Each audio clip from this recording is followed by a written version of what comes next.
Welcome again to कक्षा 13। I am Anshu और इस वीडियो में हम डिस्कस करने वाले हैं फ्यूचर टेंस को। इसके पहले जो दो वीडियोस आई थी उसमें हमने डिस्कस किया था प्रेजेंट टेंस को और पास्ट टेंस को, तो वो दोनों वीडियोस भी आपको देखना है। उसके बाद आपको देखना है फ्यूचर टेंस, और इसके बाद जो वीडियो आएगी उस वीडियो में हम कवर करेंगे टेंस से रिलेटेड सारे इंपॉर्टेंट रूल्स को, तो वो वीडियो तो आपको देखना ही देखना है। तो चलिए स्टार्ट करते हैं हमारा फ्यूचर टेंस। फ्यूचर टेंस का अर्थ होता है भविष्य काल, यानी फ्यूचर टेंस में हम कौन से टाइम को एक्सप्रेस करते हैं, जो समय अभी आने वाला है। तो यदि सेंटेंस में आप आने वाले समय की चर्चा कर रहे हैं या फिर ऐसे वर्ड्स देख लें जो आने वाले दिनों की बात कर रहे हैं, तब हम कौन से टेंस का यूज करते हैं, फ्यूचर टेंस का यूज करते हैं। तो चलिए फ्यूचर टेंस का पहला टाइप डिस्कस करते हैं, जो है simple future tense. Simple future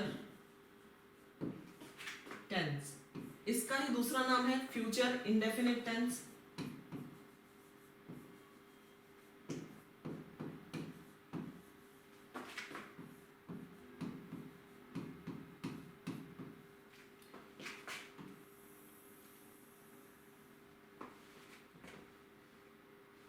देखिए इसका स्ट्रक्चर क्या होता है, सिंपल होता है, इसलिए इसका नाम क्या पड़ गया, सिंपल फ्यूचर टेंस। इसके अलावा और ये कोई जानकारी एक्स्ट्रा हमको बताता नहीं, इंफॉर्मेशन बताता नहीं है रिगार्डिंग सेंटेंस। और यहाँ पर फ्यूचर इंडेफिनिट नाम क्यों पड़ा, क्योंकि टाइम के बारे में हमको बहुत ज्यादा इंफॉर्मेशन प्राप्त नहीं होती है कि कब से लेकर कब तक हमारा कार्य हुआ, ठीक है, कितना काम हो गया या फिर ड्यूरेशन क्या रहा टाइम का, इसलिए इसका नाम क्या पड़ गया, फ्यूचर इंडेफिनिट टेंस।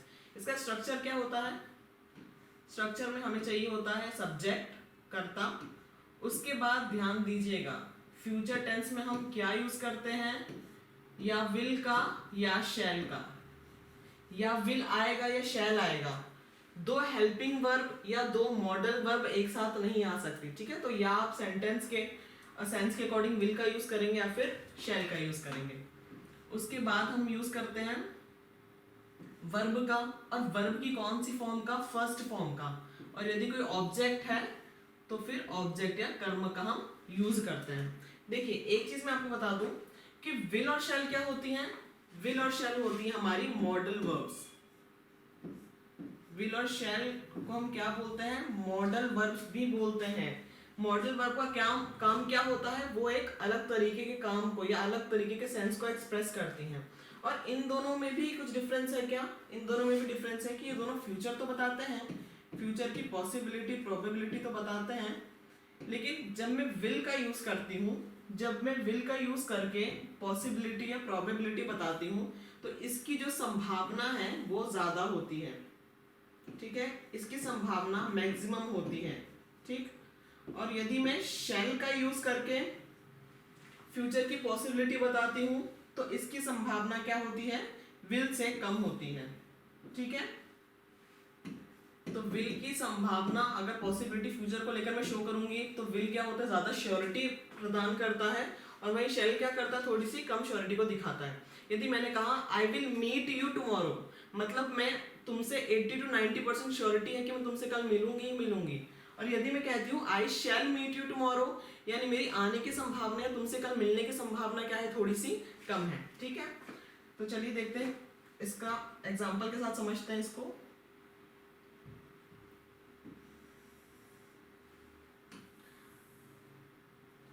कल हमारा जो एग्जांपल चल रहा था उसी एग्जांपल को हम कंटिन्यू करते हैं। एग्जांपल क्या था हमारा, प्रिया राइट्स अ लेटर। तो फ्यूचर टेंस में क्या हो जाएगा, प्रिया विल, वर्ब की first form will write a letter, Priya will write a letter. Hindi में क्या हो जाएगा इसका मतलब, प्रिया पत्र लिखती होगी, प्रिया पत्र लिखती होगी। यानी सिंपल फ्यूचर टेंस का हिंदी में भाव क्या निकल कर आता है, क्रिया के बाद ता होगा, ती होगी या ते होंगे, करते होंगे, जाते होंगे, ठीक है।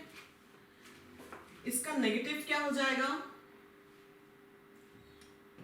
ये अफर्मेटिव सेंटेंस है, इसका नेगेटिव क्या हो जाएगा? Priya will not write a letter. Priya will not write a letter. Priya पत्र नहीं लिखती होगी। ठीक है, यहाँ पर हेल्पिंग वर्ब क्या आई है? हेल्पिंग वर्ब क्या है? यहाँ पर एक मॉडल वर्ब को हम लोग लेकर आए हैं एज ए हेल्पिंग वर्ब। ठीक है, तो विल के तुरंत बाद क्या लगाना है? हमको नॉट लगाना है। ठीक, अच्छा एक चीज और, जब भी हम मॉडल वर्ब का यूज करते हैं, जब भी हम मॉडल वर्ब का यूज करते हैं, will, shall, can, could, shall, should, may, might, need to, use to, इसके तुरंत बाद जस्ट बाद वर्ब की फर्स्ट फॉर्म आती है। ये बहुत इंपॉर्टेंट चीज है। मैंने क्या कहा? जब भी हम मॉडल वर्ब का, इस तरह के मॉडल वर्ब का यूज करते हैं, तो इनके तुरंत बाद जब भी वर्ब की फॉर्म आएगी, वो कौन से फॉर्म में रहेगी? अपने ओरिजिनल फॉर्म में रहेगी, अपने फर्स्ट फॉर्म में रहेगी। और ये चीज यहाँ देखिए, विल के तुरंत बाद वर्ब आई है और इसका फॉर्म क्या है? फर्स्ट फॉर्म है। ठीक है, चलिए नेक्स्ट देखते हैं हमारा टाइप ऑफ सेंटेंस। नेगेटिव हो गया, नेक्स्ट टाइप क्या है हमारा? इंट्रोगेटिव सेंटेंस है ना, इंट्रोगेटिव टाइप 1, जो हम हेल्पिंग वर्ब की यूज करके बनाते हैं।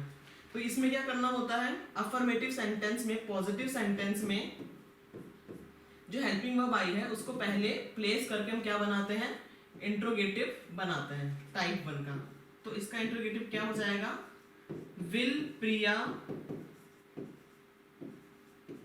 Right a letter. Will Priya write a letter, और इंट्रोगेटिव है तो क्वेश्चन मार्क आएगा। क्या प्रिया पत्र लिखती होगी? इंट्रोगेटिव नेगेटिव हम कैसे बनाते हैं टाइप 1 का? हेल्पिंग वर्ब की हेल्प से या मॉडल वर्ब की हेल्प से। नेगेटिव सेंटेंस में जो हेल्पिंग वर्ब आई है उसको पहले प्लेस करके, तो क्या हो जाएगी इंट्रोगेटिव नेगेटिव? कैसे बन जाएगा? Will Priya not write a letter. क्या प्रिया पत्र नहीं लिखती होगी? और इंट्रोगेटिव नेगेटिव है तो क्वेश्चन मार्क तो आएगा ही आएगा। नेक्स्ट टाइप और देख लेते हैं, जो बचे हुए 2 टाइप्स हैं। सेकेंड टाइप का इंट्रोगेटिव कैसे बनेगा? जो हमारे फर्स्ट टाइप का इंट्रोगेटिव था, फर्स्ट टाइप के इंट्रोगेटिव को एज इट इज रख के उसके पहले अपने सेंस के अकॉर्डिंग या जो आपको प्रश्न पूछना है उसके अकॉर्डिंग आप WH क्वेश्चन वर्ड्स का यूज करके इंट्रोगेटिव सेकेंड टाइप का बना सकते हैं। तो मैं वाई वर्ड का यूज कर रही हूँ। Why will Priya write a letter. Priya पत्र क्यों लिखती होगी?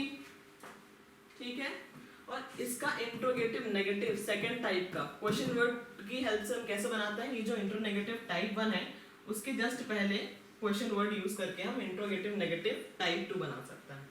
तो क्या बन जाएगा? वाई विल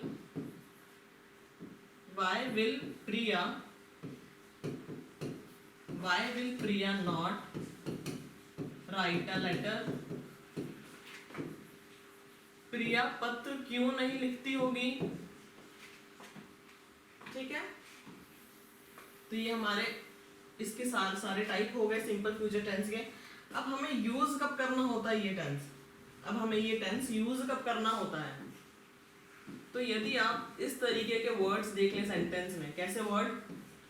नेक्स्ट के बाद यदि आपको कोई टाइम मेंशन हो, नेक्स्ट के बाद यदि आप कोई टाइम देख लें, जैसे next year, next month, next day. ठीक है, सेंटेंस में इस तरह का वर्ड देख ले, वर्ड फ्रेमिंग देख ले, तब आपको कौन सा टेंस यूज करना होता है? सिंपल फ्यूचर टेंस का। इसके अलावा आप देख लें फॉलोइंग के बाद आप कोई भी टाइम आपको दे दिया गया हो, following day, following month, following year. ठीक है, या फिर आप देख लें एन स्विंग के बाद टाइम, एन स्विंग मतलब आगामी, आने वाला। ठीक है, ये दोनों एक दूसरे के सिनोनिम हैं, इनका अर्थ सेम होता है। इसका मतलब क्या होता है? आने वाला, आगामी।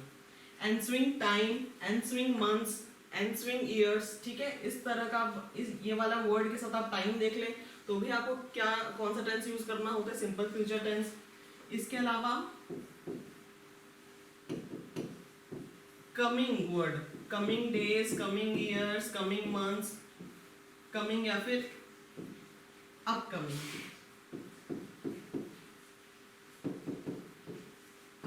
डेज, ईयर्स, मंथ्स, ठीक है। इस तरह के आप वर्ड देख लें, उसके बाद टाइम देख लें, तो श्योर हो जाइए कि कौन से टेंस का यूज करना है हमको, सिंपल फ्यूचर टेंस का यूज करना है। अच्छा, कमिंग और अपकमिंग मंथ में क्या डिफरेंस है? यदि बोलूं, मैं बात कर रही हूँ that I will complete my work in coming months.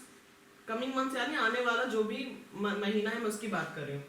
लेकिन जब मैं बोलूंगी I will complete my work in upcoming month यानी जो नेक्स्ट मंथ है या जो सबसे क्लोजेस्ट मंथ है उसकी मैं बात कर रही हूँ, तो अपकमिंग यानी जो एकदम जस्ट पास में है, और कमिंग यानी कोई भी रैंडम आने वाला समय, ठीक है। तो इस तरह की फ्रेमिंग के साथ, इस तरह के वर्ड्स के साथ, फ्रेज के साथ इसका यूज करना होता है हमको, सिंपल फ्यूचर टेंस का यूज करना होता है, सिंपल फ्यूचर टेंस।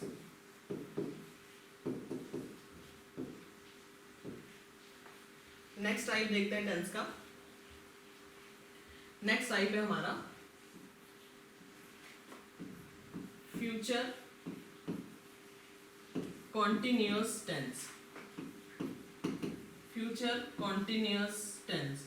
अच्छा, बहुत सारे बुक्स में आजकल कंटिन्यूअस को प्रोग्रेसिव वर्ड के द्वारा रिप्लेस कर दिया गया है ना, तो कंफ्यूज मत होना। यदि फ्यूचर प्रोग्रेसिव आप टेंस देख लें या प्रेजेंट प्रोग्रेसिव टेंस देख लें, तो प्रोग्रेसिव का मतलब क्या होता है? कोई चीज लगातार चलती जा रही है, उसका अर्थ भी क्या होता है? कंटिन्यूअस। तो फ्यूचर कंटिन्यूअस या उसकी जगह प्रोग्रेसिव वर्ड यदि आप किसी बुक में या कहीं देख लेते हैं तो कंफ्यूज मत होना, घबराना मत, ठीक है। प्रोग्रेसिव का मतलब क्या होता है? कोई चीज क्या है? कंटिन्यूटी में है। तो ये कौन सा टेंस है हमारा? Future continuous tense. इसका स्ट्रक्चर देख लेते हैं, ये कैसे दिखेगा। अच्छा, कंटिन्यूअस है यानी आईएनजी वर्ब की आईएनजी फॉर्म आएगी, तो क्या आएगा यहाँ पर? हमारा आएगा सब्जेक्ट प्लस या विल या शैल। अब क्या वर्ब की फोर्थ फॉर्म को मैं डायरेक्टली यूज करूंगी? नहीं, क्योंकि विल शैल क्या है? मॉडल वर्ब है, तो इसके तुरंत बाद तो फर्स्ट फॉर्म आनी चाहिए। और मुझे कौन सी फॉर्म चाहिए वर्ब की? मुझे चाहिए आईएनजी फॉर्म, यानी मुझे चाहिए फोर्थ फॉर्म। तो मैं क्या कर दूंगी बीच में, ठीक है, इन दोनों चीज के बीच में मैं किसको ऐड कर दूंगी? मैं यूज कर लूंगी बी को, ठीक है। और फिर यदि सेंटेंस में कोई ऑब्जेक्ट है तो आप उस ऑब्जेक्ट को यूज कर सकते हैं। तो स्ट्रक्चर क्या हो जाएगा? Subject will shall plus be. इसको ध्यान देना है, क्यों? क्योंकि विल शैल के तुरंत बाद वर्ब की फर्स्ट फॉर्म आती है, हमको चाहिए थी फोर्थ फॉर्म, तो हमने किसका यूज किया? बी का यूज किया। और ऑब्जेक्ट यदि है तो ऑब्जेक्ट। अच्छा, हिंदी में ये कैसे दिखेगी, क्या भाव देगी? क्रिया के बाद रहा होगा, वो कोई कार्य कर रहा होगा, वो कोई कार्य कर, लड़की है तो कर रही होगी, एक से ज्यादा लोग हैं तो रहे होंगे,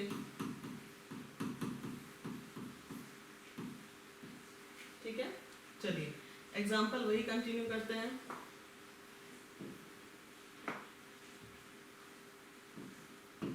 पॉजिटिव सेंटेंस, अफर्मेटिव सेंटेंस क्या है हमारा? Priya will be writing a letter. Priya will be writing a letter. Priya पत्र लिख रही होगी। प्रिया पत्र लिख रही होगी। इसका नेगेटिव क्या बन जाएगा? इसका नेगेटिव नकारात्मक क्या बन जाएगा sentence? Priya will not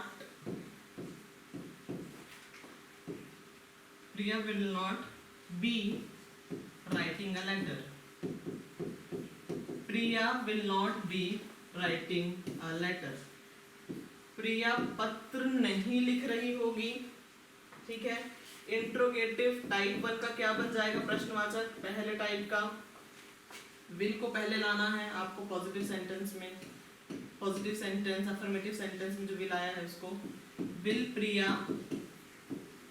be writing a letter. Will Priya be writing a letter? Question mark. क्या प्रिया पत्र लिख रही होगी? इंट्रोगेटिव नेगेटिव टाइप बनका कैसे बनाएंगे? नेगेटिव सेंटेंस के पहले विल को पहले लेकर आना है आपको, विल हेल्पिंग वर्ब को। तो क्या बन जाएगा? Will Priya not be writing a letter.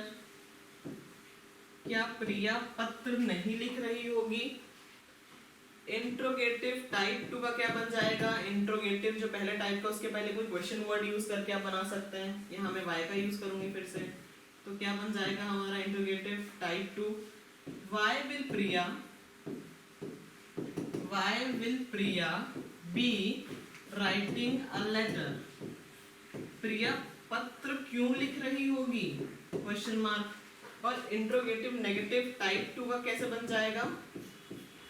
Interrogative negative के पहले आपको क्या करना है? क्वेश्चन वर्ड का यूज करना है। क्या बन जाएगा? Why will Priya be writing a letter? Why will Priya be writing a letter? Priya पत्र क्यों नहीं लिख रही होगी? ऑलराइट, चलिए इसका यूज देखते हैं।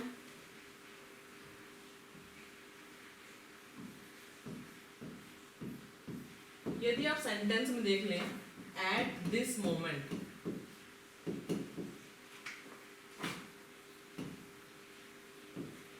एट दिस मोमेंट, इस तरह की वर्ड्स की फ्रेमिंग देख लें।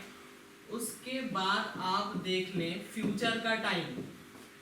उसके बाद आप देख लें फ्यूचर के टाइम को आपको दे दिया जाए। इस तरह की फ्रेमिंग में हम कौन से टेंस का यूज करते हैं? इस तरह की फ्रेमिंग में हम यूज करते हैं फ्यूचर कॉन्टिन्यूअस या फ्यूचर प्रोग्रेसिव टेंस का। ठीक है, इसका एग्जांपल देख लेते हैं जल्दी से। Example, eight this moment next month, eight this moment next month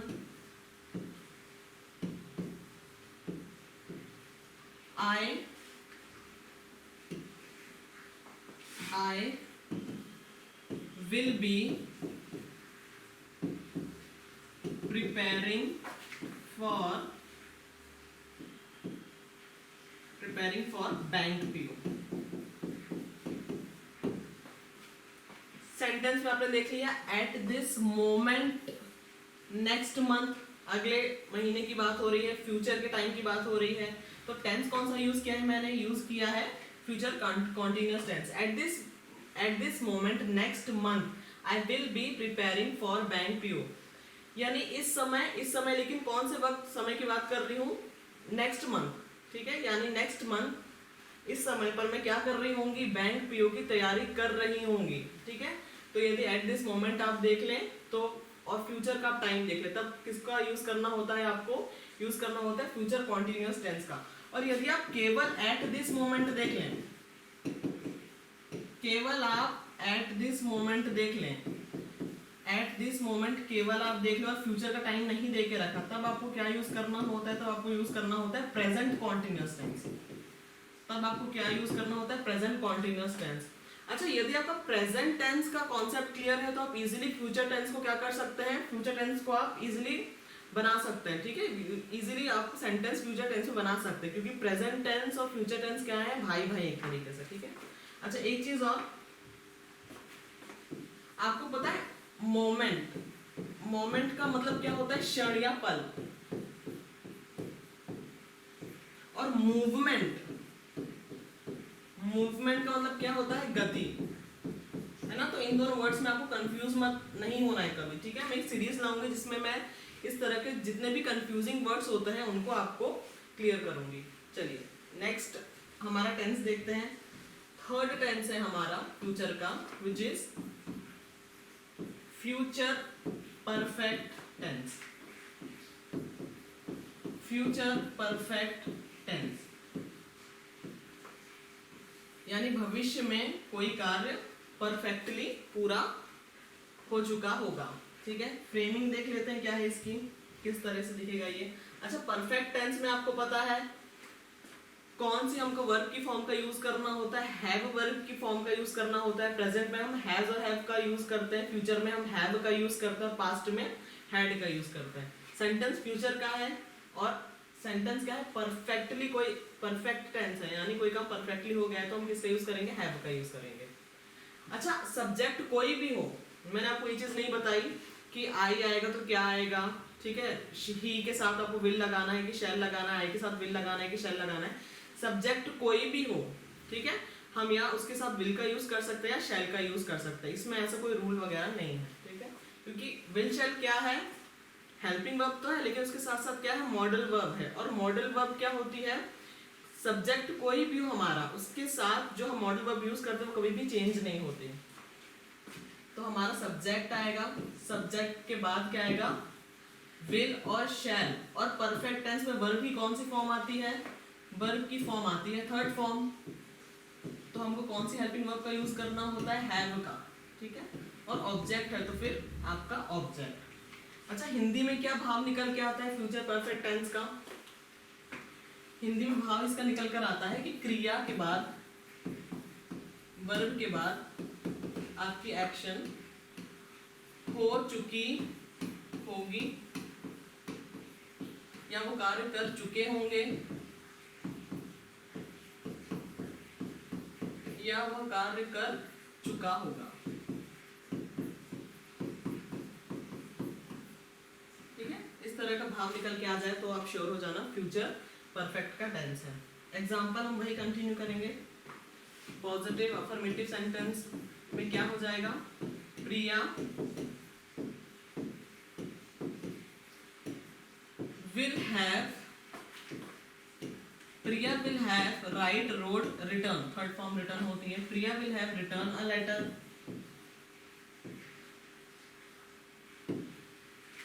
प्रिया पत्र लिख चुकी होगी, इसका नेगेटिव क्या हो जाएगा? नकारात्मक सेंटेंस क्या हो जाएगा? प्रिया, अच्छा आपको नॉट किसके साथ लगाना है? आपको नॉट लगाना है हैव के साथ नहीं, विल के साथ आपको नॉट लगाना है, ठीक है? Priya will not have written a letter. Priya पत्र नहीं लिख चुकी होगी, ठीक है? प्रश्नवाचक कैसे बनाएंगे? इंट्रोगेटिव पहले टाइप का, पॉजिटिव सेंटेंस के पहले विल को आगे लाकर, तो क्या बन जाएगा? विल प्रिया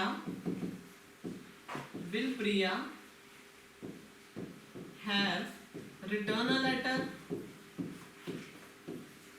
क्या प्रिया पत्र लिख चुकी होगी, ठीक है? इंट्रोगेटिव नेगेटिव कैसे बनाएंगे? पहले टाइप का, नेगेटिव सेंटेंस के पहले विल को प्लेस करके, तो क्या बन जाएगा? Will Priya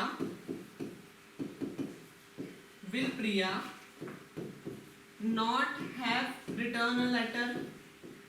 will Priya not have written a letter. उसके बाद क्वेश्चन मार्क, क्या प्रिया पत्र नहीं लिख चुकी होगी? इंट्रोगेटिव सेकंड टाइप का कैसे बनाना होता है? फर्स्ट टाइप के इंट्रोगेटिव के पहले आपको क्वेश्चन वर्ड को प्लेस करके या यूज करके, ठीक है? यहां मैं फिर से वाई का यूज करूंगी। Why will Priya have written a letter. Priya पत्र क्यों लिख चुकी होगी? इंट्रोगेटिव नेगेटिव टाइप 2 कैसे बनेगा? जो हमारा फर्स्ट टाइप का इंट्रोगेटिव नेगेटिव था उसके जस्ट पहले वाई को प्लेस करके, ठीक है? या फिर और कोई क्वेश्चन वर्ड को अपने सेंस के अकॉर्डिंग आप यूज कर सकते हैं। Why will Priya not have written a letter. Priya पत्र क्यों नहीं लिख चुकी होगी, ठीक है? चलिए इसका यूज देखते हैं हमें कब करना होता है।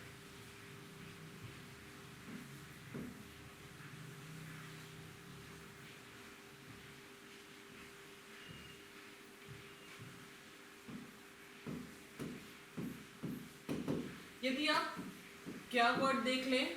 बाय वर्ड देख लें, बाय या बिफोर वर्ड देख लें। बाय या बिफोर वर्ड के साथ आप टाइम देख लें, ठीक है, बाय या बिफोर वर्ड के साथ आप कोई टाइम देख लें। यूजुअली कौन सा टाइम? आने वाला टाइम। ओके, फ्यूचर का कोई टाइम देख लें।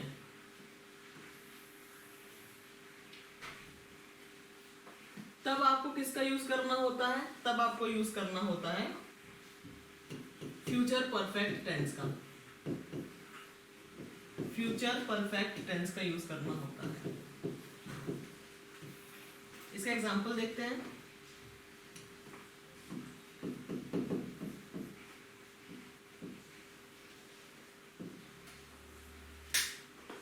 I will have read I will have read the book by 10 o'clock. I will have read the book by 10 o'clock, यानी आने वाले 10 बजे के पहले मैं क्या कुछ कर चुकी होंगी? बुक पढ़ने के काम को कंप्लीट कर चुकी होंगी। ठीक है, I will have read the book by 10 o'clock। और एग्जांपल इसका देख लेते हैं।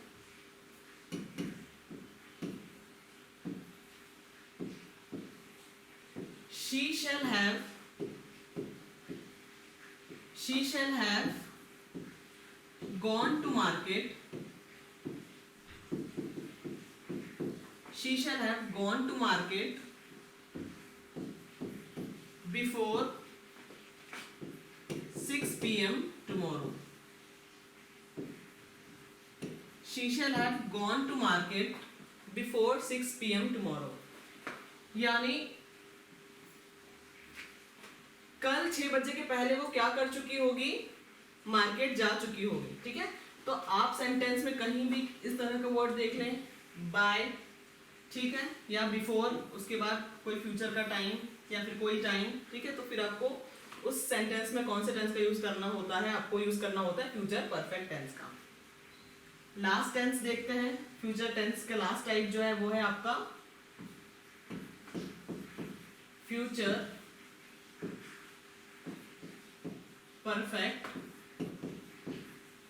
परफेक्ट कॉन्टिन्यूअस टेंस, या फिर कॉन्टिन्यूअस को क्या लिख सकती हूँ? Future perfect progressive tense.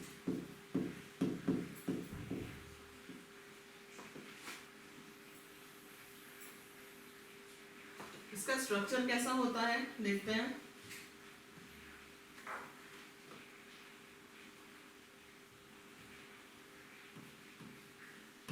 Subject के बाद विल या शैल का यूज करना होता है।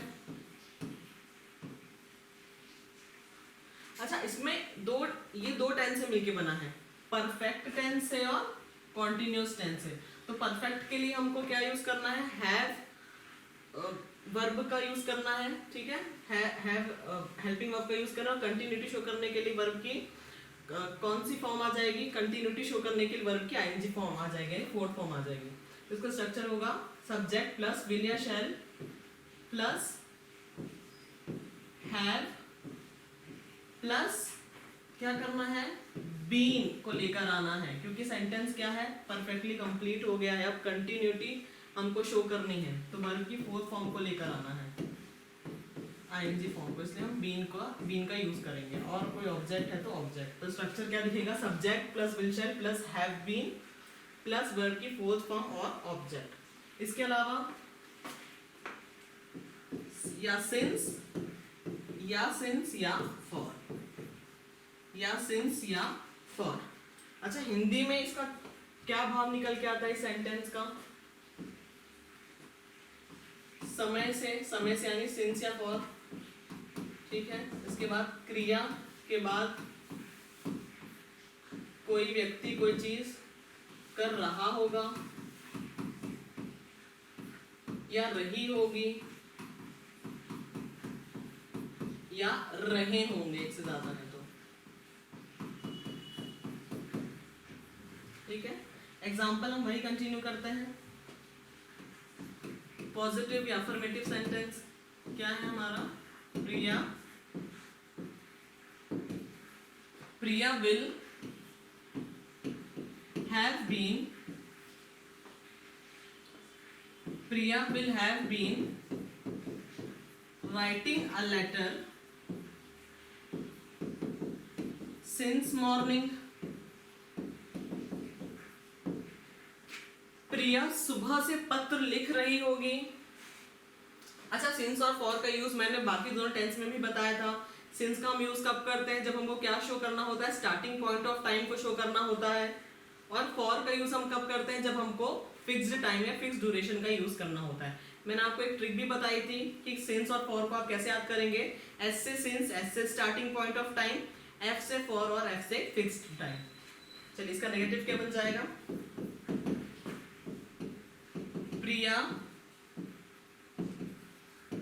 Priya will not have been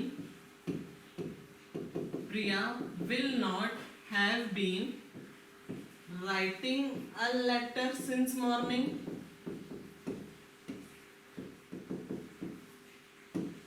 Priya will not have been writing a letter since morning. Priya सुबह से पत्र नहीं लिख रही होगी। इसका इंट्रोगेटिव प्रश्नवाचक पहले टाइप का कैसे बन जाएगा, जो हमारा अफर्मेटिव सेंटेंस है, पॉजिटिव सेंटेंस है, उसी में हम जो हेल्पिंग वर्ब है हमारी विल, उसको पहले प्लेस कर देंगे। तो क्या बन जाएगा, will Priya have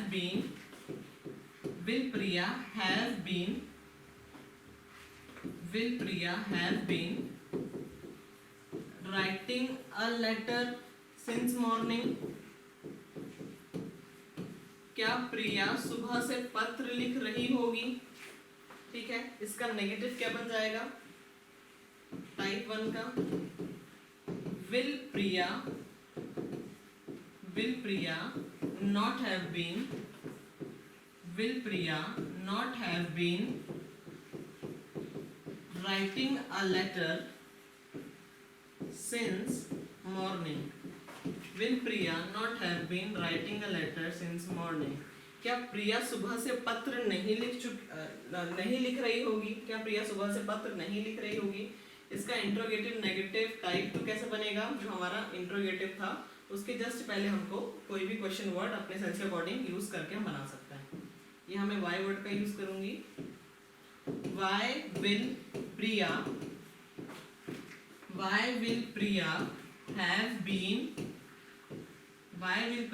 have been writing a letter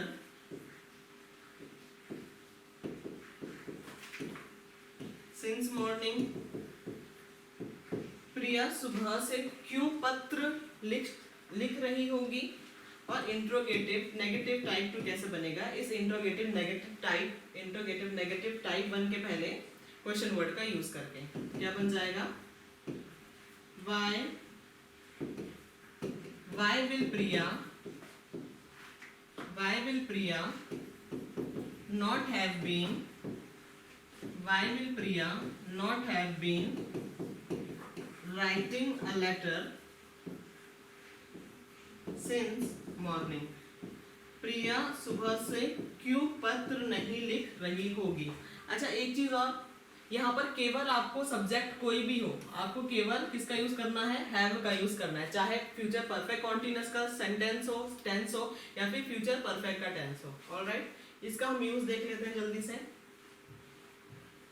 future perfect continuous tense हम कब यूज करते हैं, जब आप देख लें बाय वर्ड को, उसके बाद आप टाइम देख लें, कौन सा टाइम, फ्यूचर का कोई टाइम देख लें, और फिर उसके बाद सेंटेंस में या सिंस का यूज हुआ हो या फिर आपका फॉर का यूज हुआ हो। तो इस तरह की सेंटेंस की फ्रेमिंग के साथ हमें कौन सा टेंस यूज करना होता है, हमें यूज करना होता है फ्यूचर परफेक्ट कॉन्टिन्यूअस टेंस का, फ्यूचर परफेक्ट कॉन्टिन्यूअस टेंस का। इसका एग्जांपल देख लेते हैं।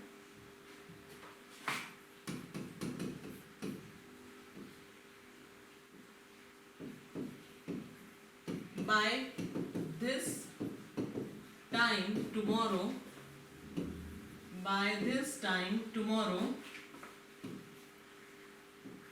I will have, by this time tomorrow I will have completed I will have been completing my work for 2 days. कल इस समय में मैं क्या कर रही होंगी, 2 दिन तक अपना काम कंप्लीट कर रही होंगी. ठीक है. अच्छा, फॉर आया है क्योंकि 2 डेज क्या है, एक फिक्स्ड टाइम को बता रहा है. ठीक है, 2 दिन का समय क्या है, एक फिक्स टाइम है, तो मैंने फॉर का यूज किया है. तो इस तरह की फ्रेमिंग के साथ आप किसका यूज करते हैं, इस तरह की फ्रेमिंग है. इस तरह का वर्ड देख लें, बाय के बाद आप कोई टाइम देख लें फ्यूचर का, और उसके लास्ट में क्या देख लें, या सिंस या फॉर. तब आप श्योर हो जाइए आपको कौन सा टेंस यूज करना है. आपको यूज करना है फ्यूचर परफेक्ट कॉन्टिन्यूअस टेंस. तो यहाँ हमने तीनों टेंस को डिस्कस कर लिया है. टेंस के डिटेल्स को देख लिया, स्ट्रक्चर को देख लिया है, प्रेजेंट टेंस को देख लिया है, पास्ट टेंस को देख लिया और फ्यूचर टेंस को देख लिया है.